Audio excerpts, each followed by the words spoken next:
पालित हिला श्रद्धांजलि सभा।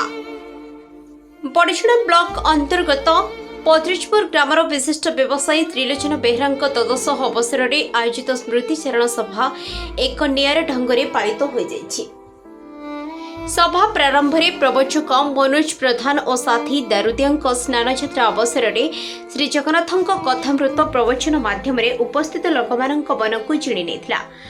आज एक अलभ्य दिन जो दिन प्रभु पतित मानक दर्शन दे उद्धार करने सुजोग देते। आज दिन में स्वर्गत त्रिलोचन बाबू श्रद्धांजलि सभा एक सुंदर संयोग। एही अवसर में प्रवचक स्कंद पुराण, ब्रह्म पुराण, पद्म पुराण, कामदेव संहिता आदि ग्रंथ मानकरू उद्धार करी भक्त और भगवान मध्य नियारा संपर्क विषय विस्तृत भावे वर्णना करथिले।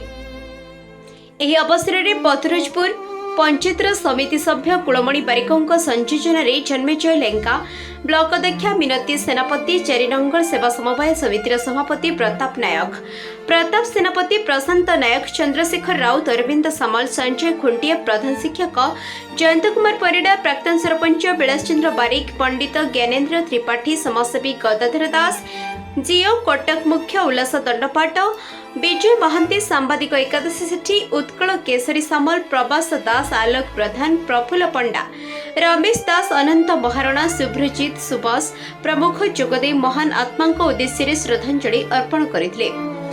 एही उत्सव को प्रशांत कुमार बेहेरा, हेमंत कुमार बेहेरा, सत्यानंद बेहेरा प्रमुख परिवारवर्ग सहयोग करथिले। प्रारंभ में पंडित गगन बिहारी मिश्र वेदपाठ करथिले।